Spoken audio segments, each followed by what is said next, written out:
Hello everybody, good morning, afternoon या evening जब भी आप ये वीडियो देख रहे हो. So welcome to another study vlog.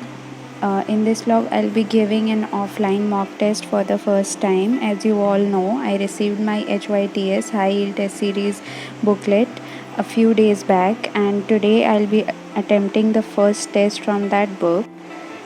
So as usual I started my day very early and सुबह सुबह मैं टेस्ट नहीं देना चाहती थी, इसीलिए मैंने सबसे पहले उठते ही I decided to do some graph based questions of physics and chemistry.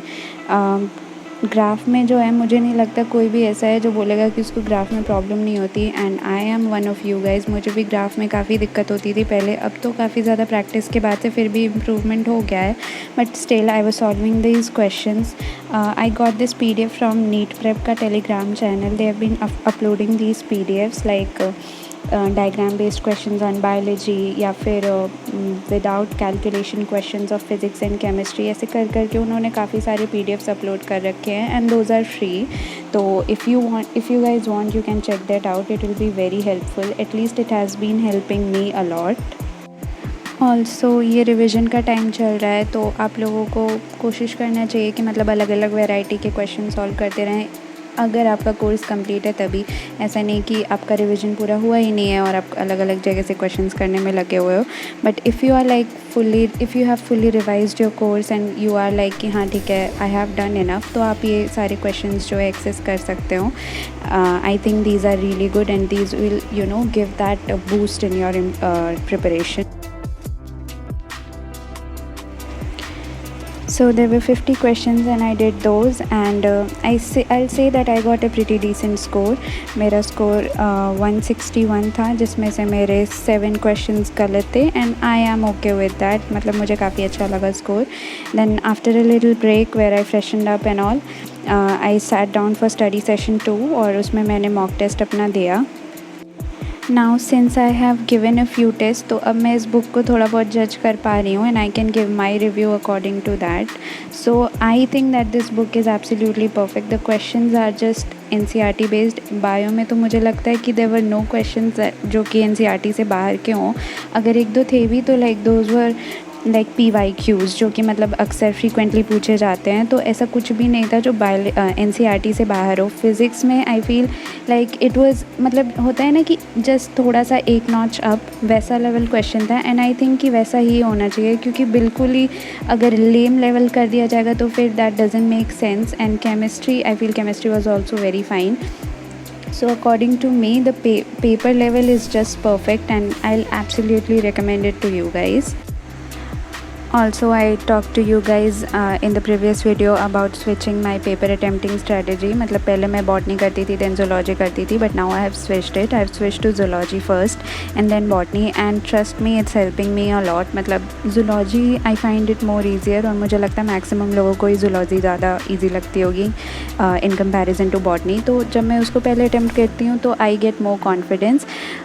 Comparatively अगर मैं botany पहले करती थी और अगर उसमें से 2-3 questions फंस गए और मतलब ऐसे दिखते थे कि नहीं आते हैं, तो फिर मैं बहुत ज़्यादा डर जाती हूँ. और फिर मुझे मतलब once I start to get afraid, तो वहाँ पे मैं अपना पूरा पेपर ख़राब कर देती हूँ.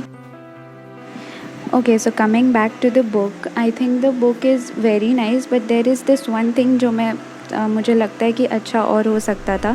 इन्होंने क्वेश्चंस के आंसर्स मतलब सॉल्यूशंस नहीं इंक्लूड करे हैं. Although they have built up a bot on Telegram and वहाँ से आप सॉल्यूशंस एक्सेस कर सकते हो. But I think it would have been more convenient कि अगर टेक्स्ट सॉल्यूशंस भी अवेलेबल होते बुक में ही. उसके बाद से अगर टेक्स्ट सॉल्यूशंस के बाद किसी को नहीं समझ आता तो they would have access the video और द ऑडियो बट ये फीचर नहीं है इसमें. बुक में जो है टेक्स्ट फॉर्म में सॉल्यूशंस नहीं अवेलेबल हैं. तो अगर किसी भी क्वेश्चन का आपको आंसर देखना है तो you will have to access the Telegram bot. Okay, so coming back to the score, मतलब मेरे कितने स्कोर आए टेस्ट में. I was giving the HYTS level 1 का first test, and while I was checking my paper, specially biology, I was literally shaking because लगातार मेरे सारे question सही हो रहे थे. And I was praying and praying and praying कि यार प्लीज़ गलत ना हो, प्लीज़ गलत ना हो. And trust me, that's what happened. I scored like a perfect 360 in biology and I was over the moon. मतलब मैं बहुत ज़्यादा खुश थी. Biology has always been my strong strong point and I'm always very happy when I do good there. Biology तो बहुत अच्छा हुआ, लेकिन फ़िज़िक्स केमिस्ट्री का मार्क्स मिला जुला के फिर मैं उसी रेंज में अपने आ गई थी। इस टेस्ट में आई से कि मतलब फ़िज़िक्स कंपैरेटिवली थोड़ा ज़्यादा बुरा हुआ। I don't know what is the thing कि मतलब स्कोर मेरा फ्लक्चुएट हो रहा है। जैसे इस टेस्ट में I got 140 in physics, 157 in chemistry and as I said 360 in biology which totals to 657। मेरा फ़िज़िक्स और केमिस्ट्री में फ्लक्चुएट कर रहा है, पता नहीं क्यों। किसी टेस्ट में मेरा फ़िज़िक्स अच्छा नहीं होता है तो किसी टेस्ट में मेरा केमिस्ट्री अच्छा नहीं होता है, और तो मैं समझ नहीं पाती हूँ कि कौन ज़्यादा बुरा है, फ़िज़िक्स या केमिस्ट्री।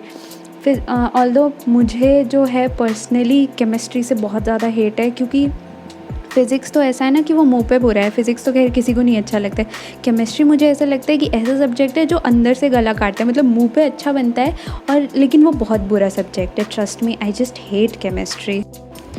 मतलब केमिस्ट्री का ऐसा सीन है कि मतलब मैं जब क्वेश्चंस अटेम्प्ट करती हूँ मुझे लगता है हाँ इसमें तो मैं श्योर हूँ, ये तो मेरा पक्का सही है, but when I check those things तो मतलब वो सब गलत ही रहता है। और बट एक चीज़ ये भी है कि यूजुअली मेरा सिली मिस्टेक्स की वजह से ज़्यादा मार्क्स कटता है, and that's why I have decided to like give 1 mock test every day. मतलब अब से मैंने सोचा है क्योंकि मेरा रिवीजन इज़ ऑलमोस्ट डन, तो I think that will be the best way to boost up my preparation. तो अब से मैं 1 मॉक टेस्ट हर रोज़ देने वाली हूँ। So yeah, I guess that will be it for this video. I am thinking of sharing my revision plan in these last days in the next video.